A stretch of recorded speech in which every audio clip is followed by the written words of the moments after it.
Deep in the Peak District lies a village with a story that is both fascinating and haunting. A story of survival, sacrifice, and tragedy. Welcome to Eyam, the Plague Village. In 1665, it became ground zero for one of the deadliest outbreaks in history, as a deadly disease entered its gates, and the villagers made a choice that would define them forever.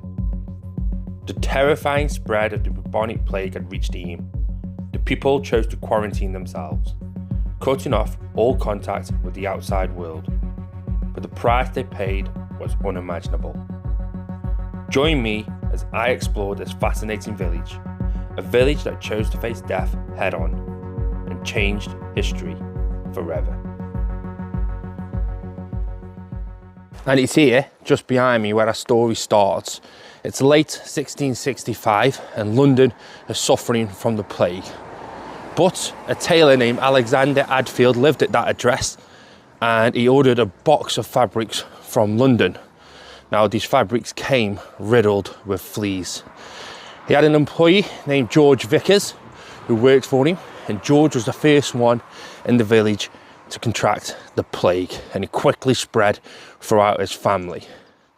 Noticing that there was an issue, Reverend Mompesson, who was a reverend of the churchyard I am now in, he decided to put the village into lockdown.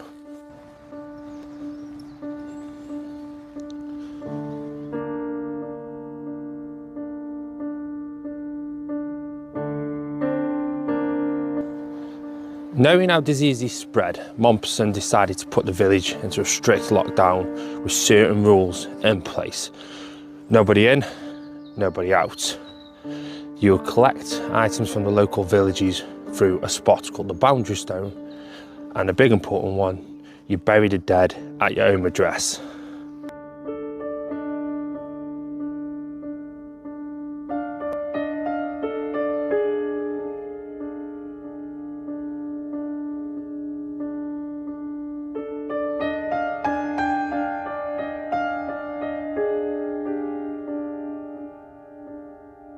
Just one of the few plague victims to be buried inside the churchyard is Catherine Mompesson, and this is her tomb here behind me. Now Catherine was the wife of the vicar, Reverend Mompesson, and she died towards the end, so it was almost a year later Catherine actually died, so she is buried here within the graveyard of the church.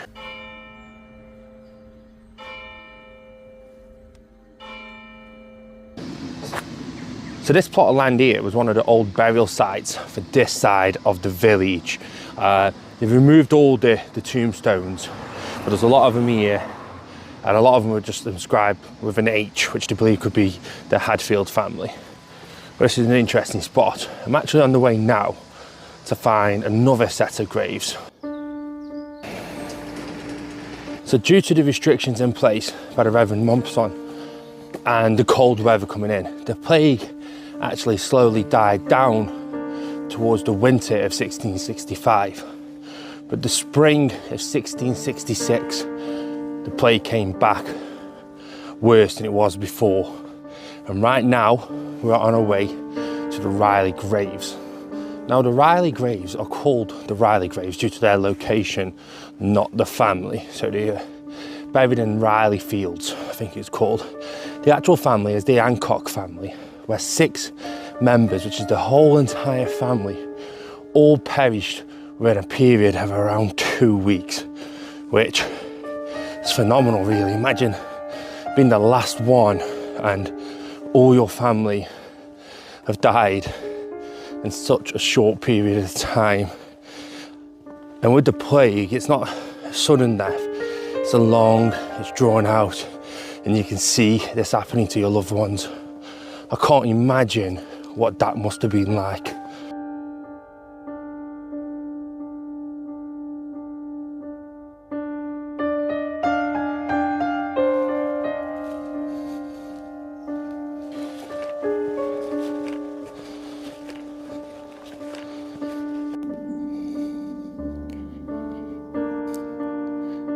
So that is where the Riley graves are located. And I tried to make this a serious video today, but anybody who's seen the previous videos will know I have a huge fear of horses. And they share a field with the Riley graves. I guess I'm just going to have to be a bit brave today to get in here, because I really want to go and see these. I've been to Eyam a couple of times and I've never actually visited the Riley grave, so now I'm going to have to do it. Just hopefully the horses keep themselves to themselves. So here is where I've got to cross to get to the Riley graves. But that big black horse has just been making his way over here, so let's get in quickly.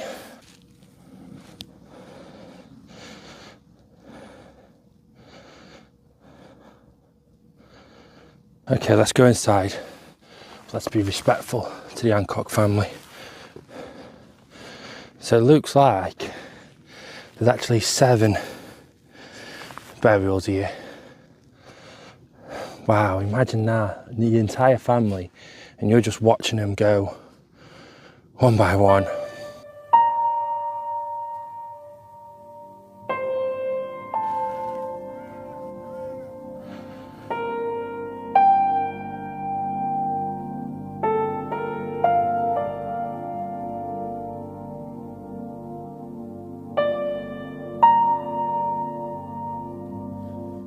So the reason it's called the Riley graves, oh my God, what is he doing?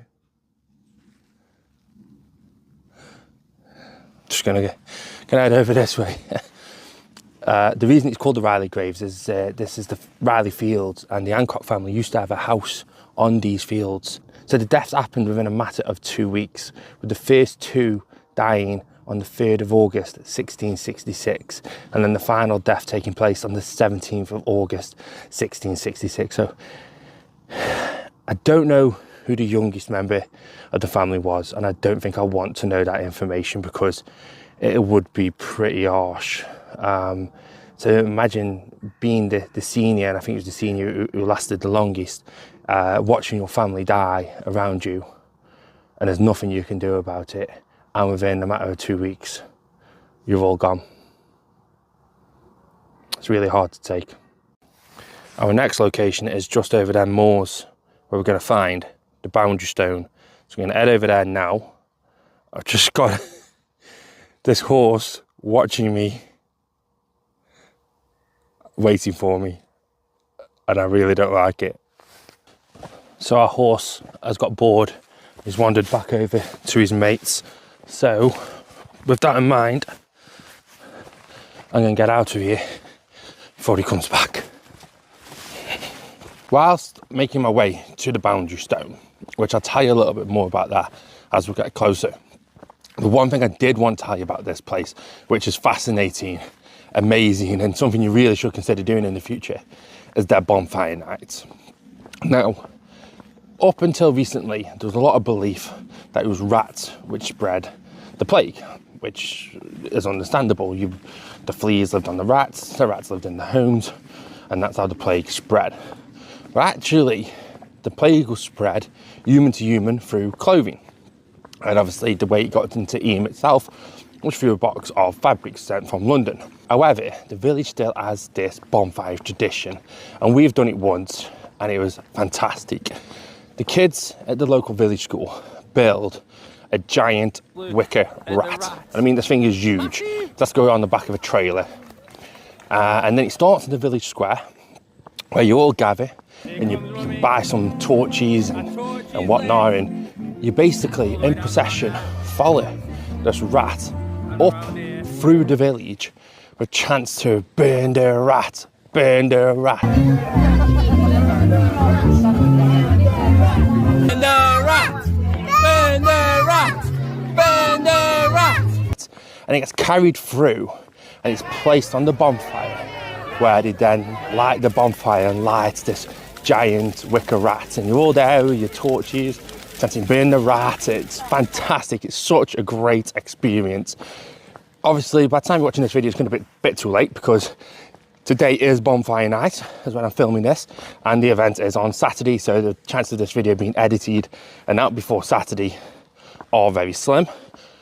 But if you do want to attend in the future, you just turn up to the village, you can buy your tickets and then come back on the night, because you will only get your tickets in advance because it does sell out. But it's great, it's fantastic, something definitely worth doing, especially if you've got young kids. They will love it.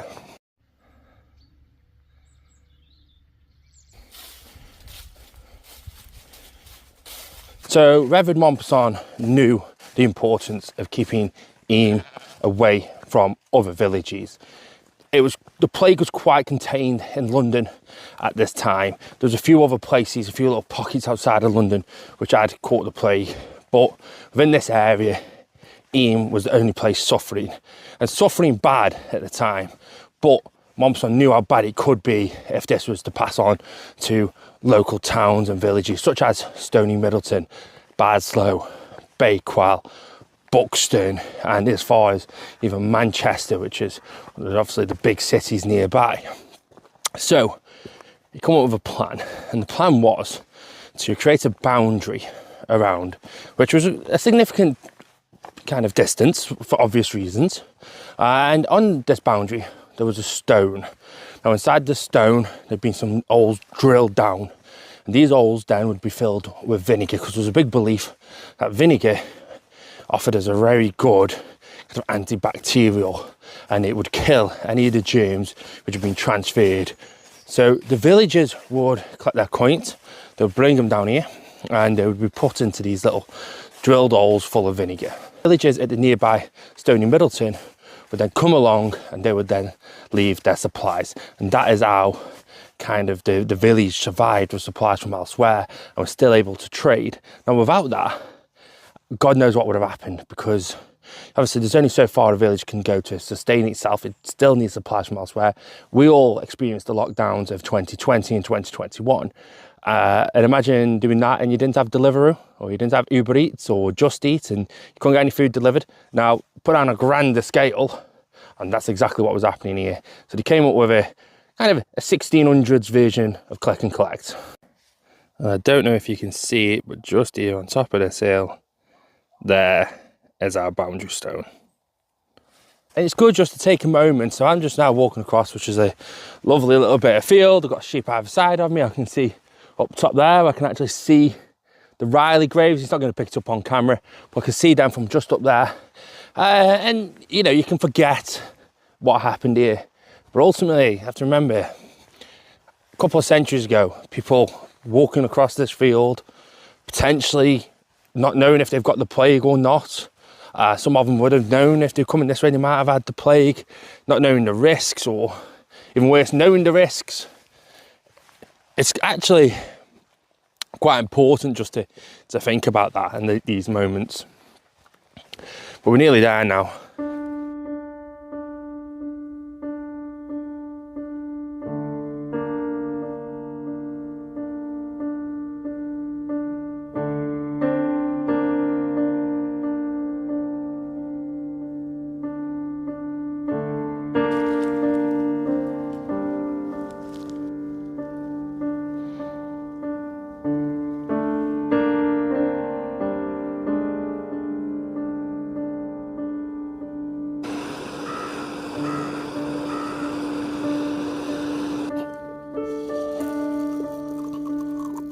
Well, we're better to sample some of Buxton's finest coffee here next to the boundary stone. So right now, I am in the boundary.